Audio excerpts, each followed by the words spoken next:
Um, okay, so we are 4 lines from the beginning of that famous paragraph beginning with the word Be'emes.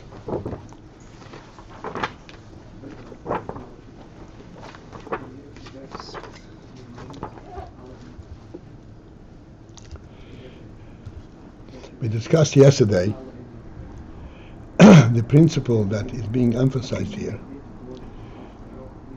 that that there is a metziut spheres in Atzilus, a metziut of spheres.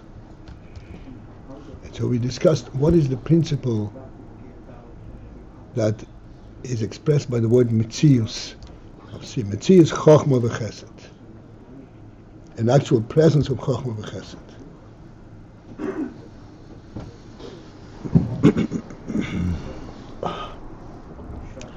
We discussed the principle that Chochmah v'chesed is not identified by its action, but it is internally identified within itself. This is Chochmah, this is chesed. I gave the example of teaching a child and so forth.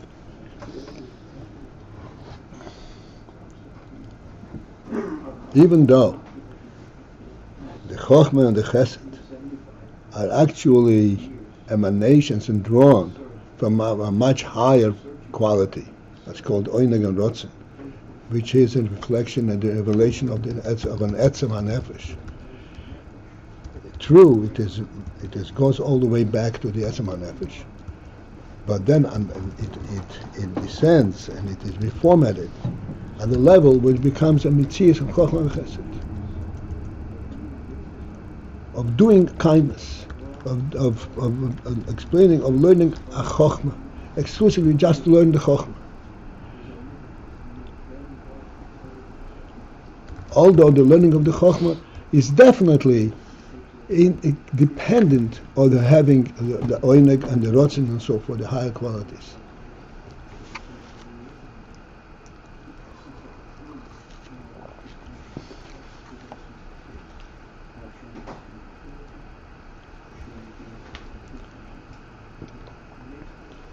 This Inyan, that there is such an entity, a self-contained entity, a definable entity, what's called Chochmah v'chesed, this is the pshat that this is gvul.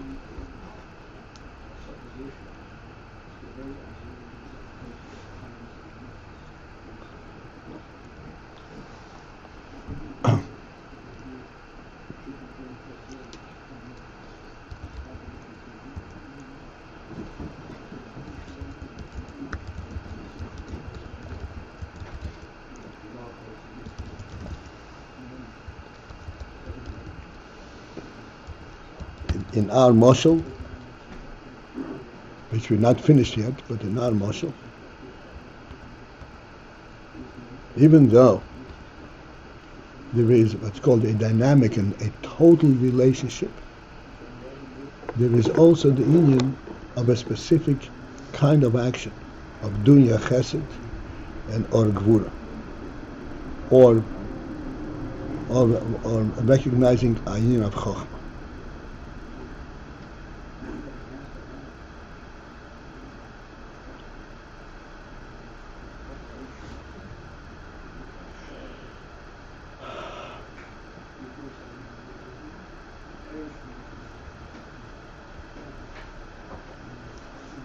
So let us continue, and more things will surface. At the end of the 4th line, it is imperative to say, shezehu, that this phenomenon, that there is a metziut of Chochmah v'chesed, an actual presence of Chochmah, not merely as part of the Rotzen and Oyneg, but as a metziut of Chochmah and chesed. It is behechrich, it is imperative shezehu b'bchinas hakelim al kol ponim, that this is true at the level of the kelim al kol ponim. At the minimum, we are trying to prove that it is also true in the oyer. But surely it is true in the keili.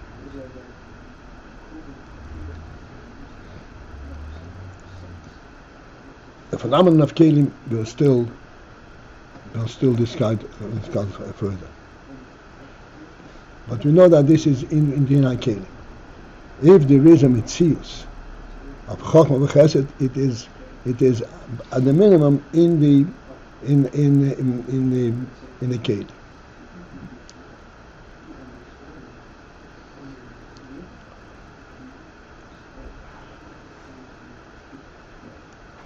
To understand the principle of a metziut of Chochmah and chesed, which we ought to focus in and understand the significance of this word, a metziut of Chochmah and chesed, meaning, as I said, not only the result of an action that results in Chochmah and chesed, but the actual action itself is performed by Chochmah and chesed, just as the hand writes, even though the hand does not write on its own. It writes because there is chochmah, there is a wisdom, there is an intellect, and because there is a rotzen and noineg, all that combined to give the hand the ability to write. But the actual writing is taking place by the hand, which means the hand has the ability to write. So deeds of kindness are done by the quality of kindness. By the quality, by this fact, this koyach of chesed. Koyach of chesed, exactly. And as we pointed out, the significance of this, that this is what enables us to do a finite act of chesed.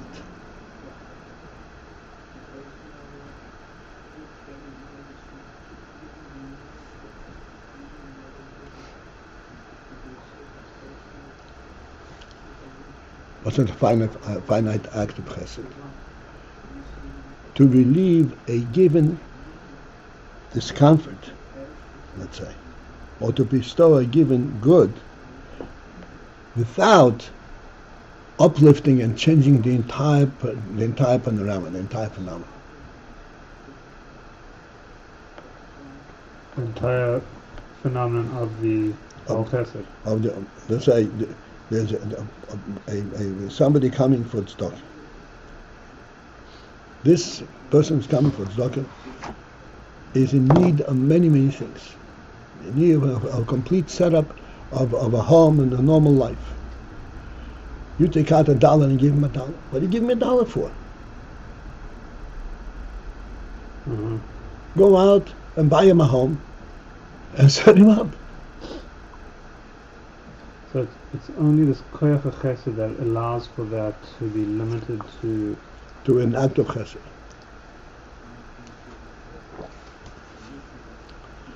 And the same thing is in Chochmah, we discussed yesterday.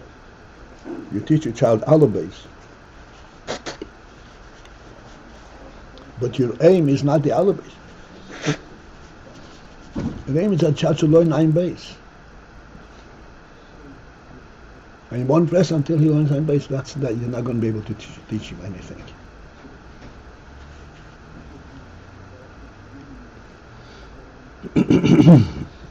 What happened there? The goal is really quite infinite, but the goal is, that's right, they should grow up and be an intelligent person and pursue Chochmah on his own.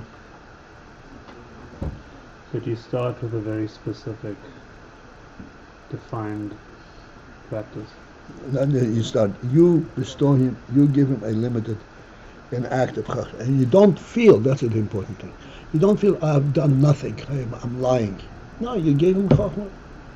You taught him this, you taught him that, you gave him $1.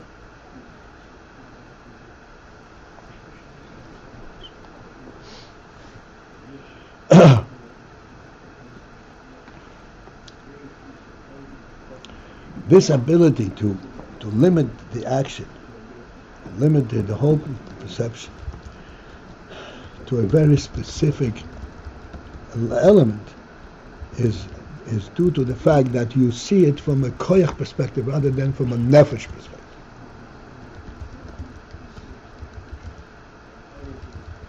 And that may seem like a chesaron, but actually to live in the world that's essential.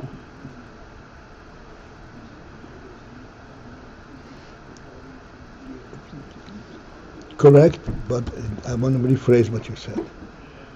It is not to live in the world, it is to bring that element into the world. Mm-hmm.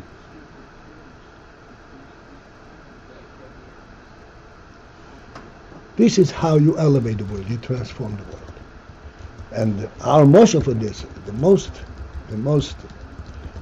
obvious, and I hope we will eventually understand it, is the light element. As we said many times, light was created on the first day and was created just light. Light and world are entirely opposites. World is initially choshech. Choshech didn't have to be created in the world. That's what world is. Why? Because world is, you know, world by tangibility. That's what world is, and that's choshech. Then it was light. All of a sudden, where you know the world not by its tangibility, but by its reality, by its visibility.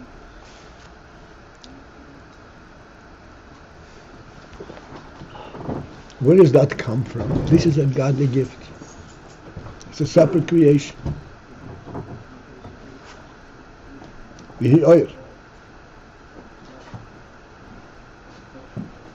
This oil element that was added to the world actually countered the phenomenon of world. World could not exist in the form of world with this oil in the presence.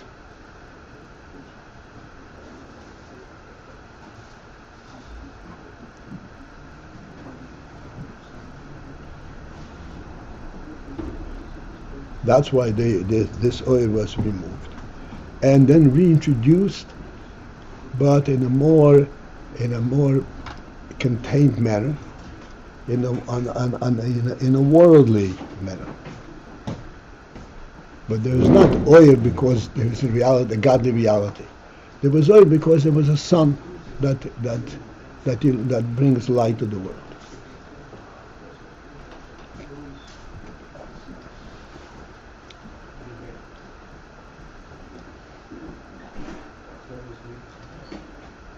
We already discussed this many times. There's more I want to add to this, but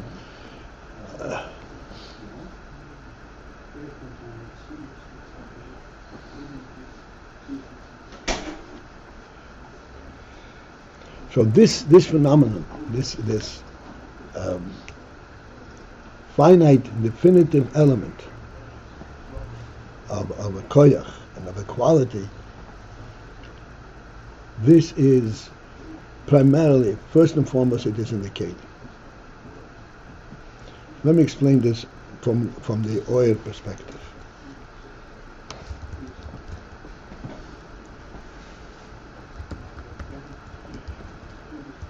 The oil Shavim Rabbi Rishi, which was not an oil emanating from any source, but just bringing oil into the world.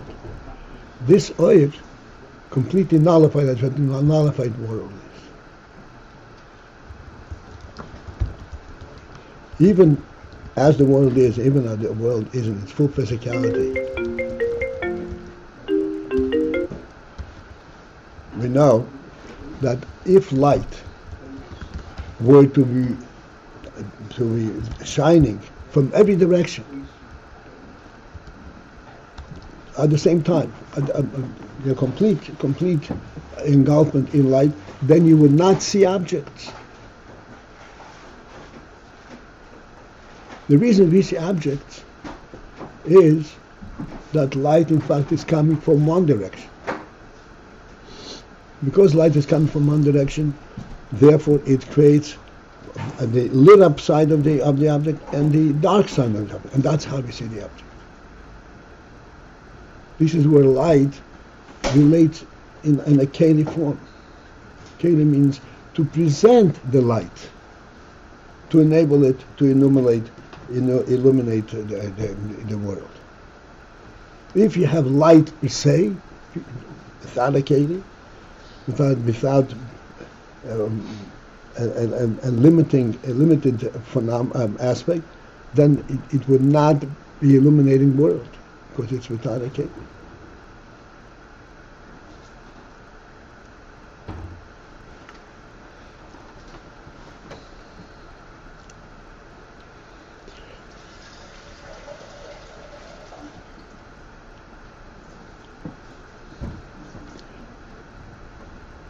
All right. It would not eliminate world because it would be without a keili.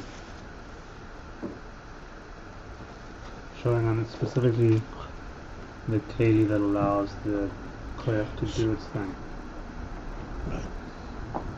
What is the phenomenon that permits the light as we have it, even though we have daylight, that permits it to show us worldly objects? It is the limited element in the light. What is the limited element in the light? That the light is not present everywhere. It's present in a source, and it comes from the source to the world. This is the limit element. And this is what enables the light to illuminate and show us objects, to be established in a cave.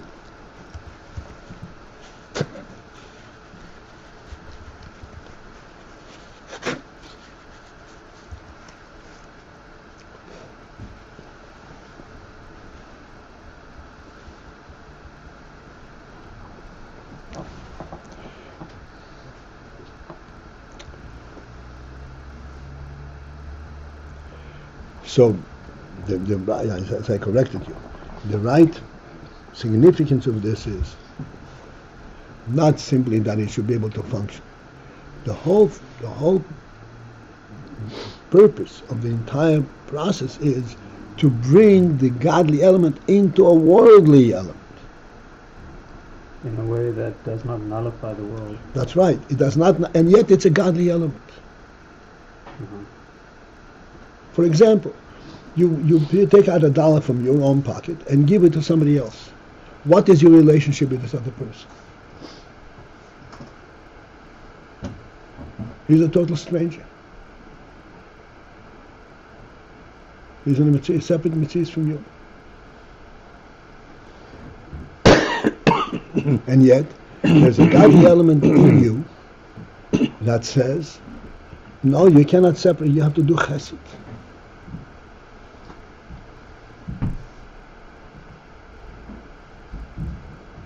This chesed, as we said yesterday, this chesed is a reflection of, number one, the total relationship,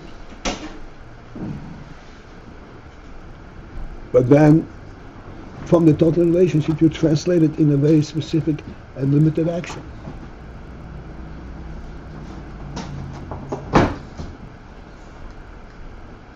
Once you've translated in a specific limited action, that seems to perpetuate worldly situations. That how does that? I mean, I kind of get that it's indicative of the correlation and it is of chesed, but if you that it says that in the world there is a godliness. Within the world there are confines. Mm-hmm.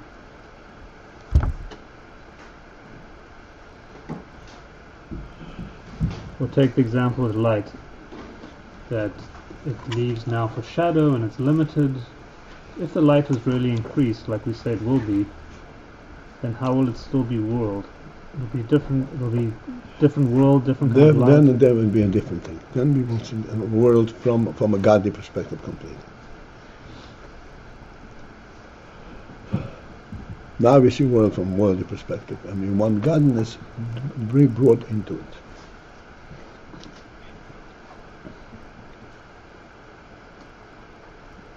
And okay, but I guess how would that not overwhelm it?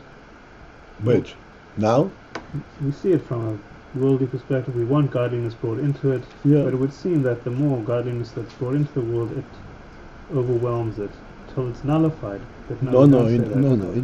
How is it overwhelming you? Because if you say, just give him $1, how is that overwhelming the world?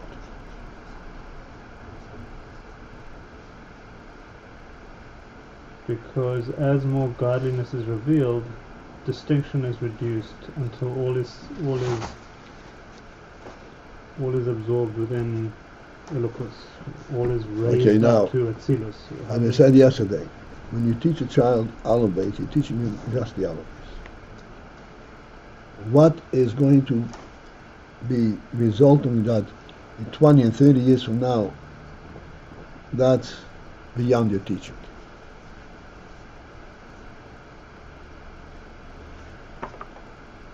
You gave him $1 which does not nullify anything in the world. It just brings a little bit of light.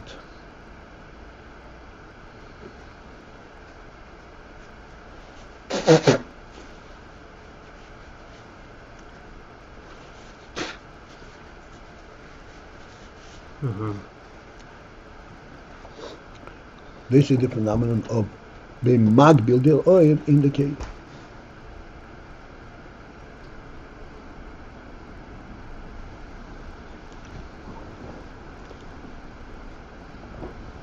Where is the oil in the keili here? The oil, mitzad the oil, you and him is one thing. All completely encompassed by the godly reality. Mitzad the keili, you have two separate entities.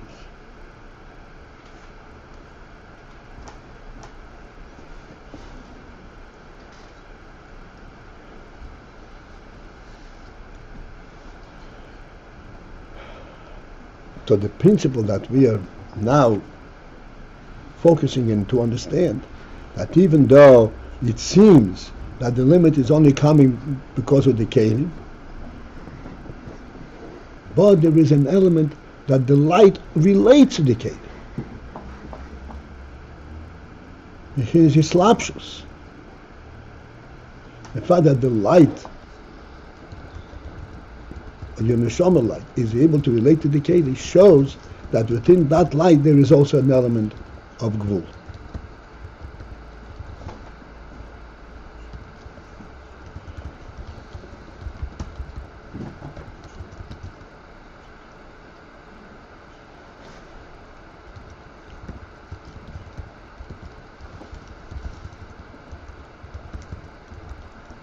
Okay. Let's leave it at that for the moment. Can I ask something? Yeah. And when we say slapshot, normal slapshot means, let's say, a regular baguette, which is a garment which a person wears as a slapshot. What is entirely here we're talking that the keili brings out the gvul manner in the oil. Why is it called a slapshot? Well, we explained the principle of the slapshot over those days like a cup of water. The water completely is a different kind of water when it is in a cup than when it is in a base. But why is it called the slapshot? Person wears this is called the slapshot. This is called the slapshot. Initially, it is a completely different thing. It's not meant to be disseminated drip by drip. It's one entity. Now, and when a person wears a baguette, when a person wears a garment, how is that called a slapshot? Say again, what? When a person wears a baguette. When a person wears a garment, how is that called a slapshot? Oh, you're kidding? In a baguette, it's the most obvious thing.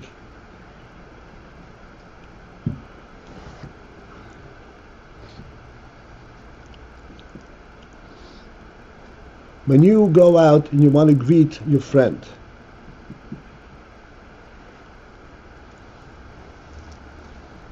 it's not even appropriate to say Shalom Aleichem in the mikveh. You meet somebody that I haven't seen for a long time, you wait until you get dressed, and you present him as a human being on a functional level, then you say Shalom Aleichem. I'm trying to understand, what does the baguette do? The baguette brings the person to be a member of society, to be part of the world, not to be in himself. It brings out also a gvul manner. What? It brings out the gvul element in the person. Yeah, a functioning element.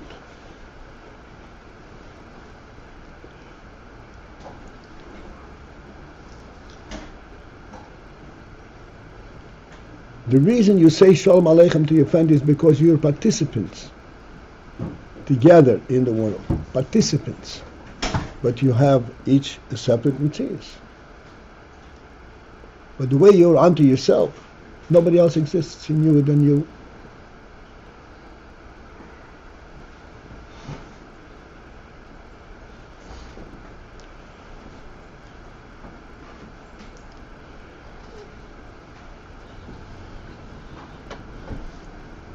The garment is extremely significant. The type of garment you wear and how you wear it, whether it's orderly and so forth, this is all. If you greet somebody and your garment is disheveled, you are being disrespectful.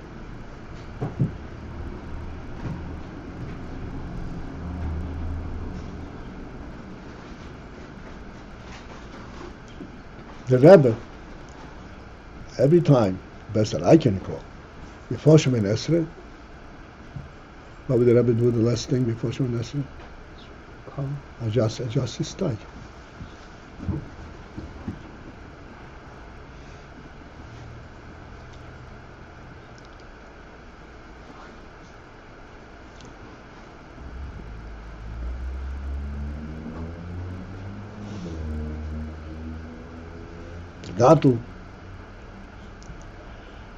The garment is what brings the person into a functioning world. Shlomo. Yeah. Okay.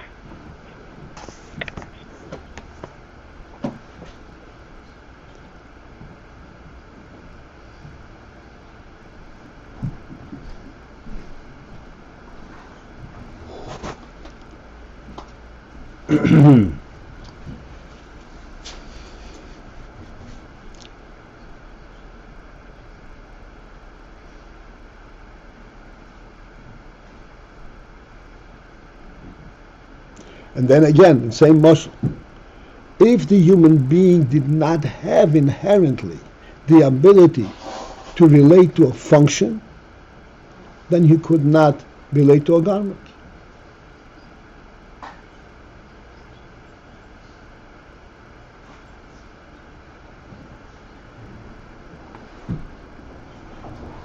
Function here is not harvesting the field. Function here is... What's the function? Function is anything. Harvesting the field is also a function. Mm-hmm. How do you harvest a field? You harvest a field in an organized fashion, in a planned manner.